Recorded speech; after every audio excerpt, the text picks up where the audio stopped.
डोभी का जादुई सोने का एप्पल वाला पेड़। तो जी हाँ दोस्तों, आप देख रहे हैं ग्रैंड मदर स्टोरी टीवी और मैं हूं आपका दोस्त grandmother story TV teller. तो चलिए आज का कहानी शुरू करते हैं। बहुत समय पहले की बात है। भारत के एक छोटे से शांत और हरे भरे गांव में एक गरीब लेकिन बहुत ही अच्छा लड़का रहता था, रामू। रामू रोज सुबह सूरज निकलने से पहले उठ जाता, गांव के लोगों के कपड़े धोता, नदी के किनारे बैठकर गुनगुनाता और शाम को मेहनत की कमाई से अपने छोटे से घर लौट आता।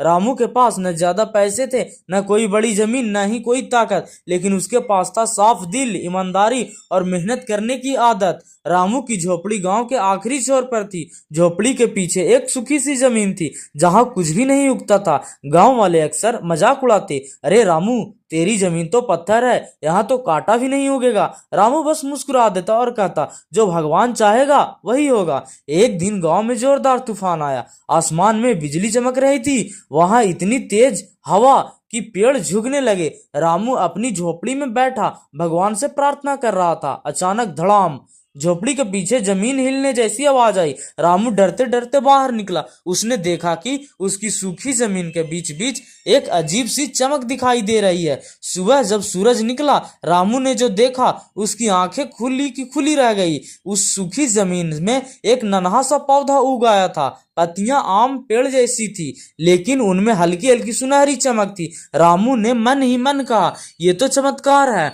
रामू रोज उस पौधे को नदी से पानी लाकर देता, पास बैठकर बातें करता और कहता, बढ़ो मेरे दोस्त, मैं तुम्हारी देखभाल करूंगा।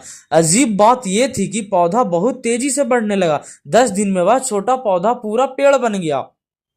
एक सुबह रामू ने देखा पेड़ पर एक फल लगा है, लेकिन वह फल सामान्य नहीं था। वह था सोने जैसा चमकता सेब का फल। रामू डर गया, ये सपना तो नहीं। उसने सेब को छुआ। सेब गर्म नहीं बल्कि शांत और हल्का था। रामू ने वो सेब घर ले जाकर काटा। जैसे ही चाकू लगा, तेज रोशनी फैली और देखते देखते सेब शुद्ध सोने में बदल गया। रामू की आंखें से आंसू निकल आए। हे भगवान, ये क्या चमत्कार है। रामू चाह सकता था सारे सेब तोड़ ले, अमीर बन जाए, गांव छोड़ दे, लेकिन उसने ऐसा नहीं किया। उसने खुद से कहा, अगर ये भगवान की देन है तो इसका गलत इस्तेमाल पाप होगा। उसने तय किया वह रोज सिर्फ एक ही सेब तोड़ेगा। रामू एक सोने का सेब लेकर शहर गया। साहूकार ने सेब देखा तो हैरान रह गया, इतना शुद्ध सोना मैंने कहीं नहीं देखा। रामू को अच्छे पैसे मिले, लेकिन रामू घमंडी नहीं बना। गांव में धीरे धीरे खबर फैलने लगी, रामू अब अमीर हो गया है। गांव का सबसे लालची आदमी था सेठ कालूराम। उसकी आंखों में जलन आ गई। एक डोभी का लड़का इतना अमीर, जरूर कुछ गड़बड़ है। एक रात सेठ कालूराम चुपके से रामू की झोपड़ी के पीछे पहुंचा। उसने देखा सोने का सेब वाला पेड़। सेठ की आंखें चमक उठी, अगर ये पेड़ मेरा होता तो मैं राजा बन जाता। रामू को अगले दिन अजीब एहसास हुआ। पेड़ की चमक थोड़ी कम लग रही थी, जैसे पेड़ कुछ कहना चाहता हो। पेड़ से हवा के साथ आवाज आई, रामू सावधान रहना, लालच बुरा होता है। रामू डर गया। उसी रात सेठ कालूराम अपने आदमियों के साथ पेड़ चुराने की योजना बनाता है।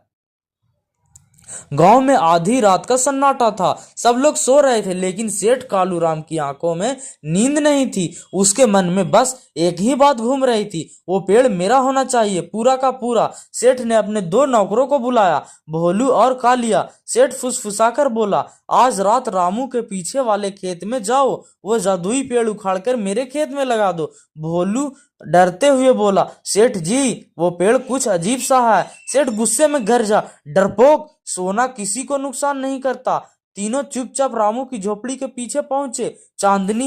चांदनी में पेड़ और भी ज्यादा चमक रहा था। चांदनी रात का समय था। जैसे ही कालिया ने पेड़ को हाथ लगाया, तेज हवा चली, पत्तियां हिलने लगी और पेड़ से आवाज आई, जो लालच करेगा वो पछताएगा। भोलू डरकर बोला, सेठ जी, मुझे तो डर लग रहा है। सेठ बोला, चुप, ये सब रामू की चाल है।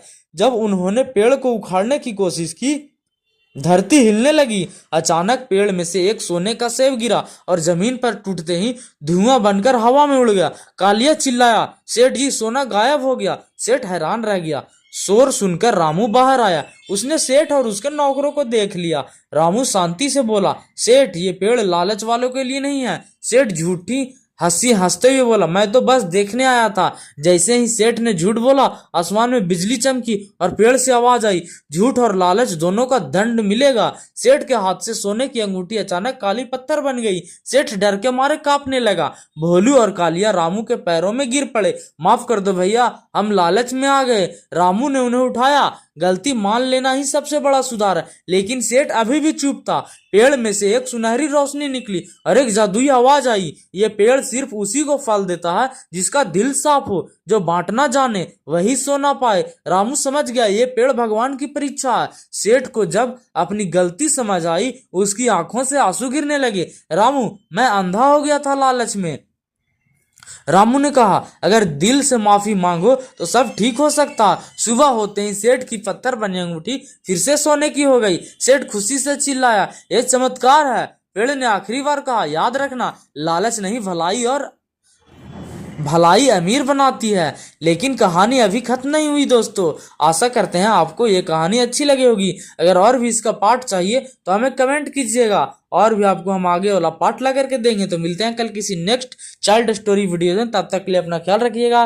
Take care and bye bye.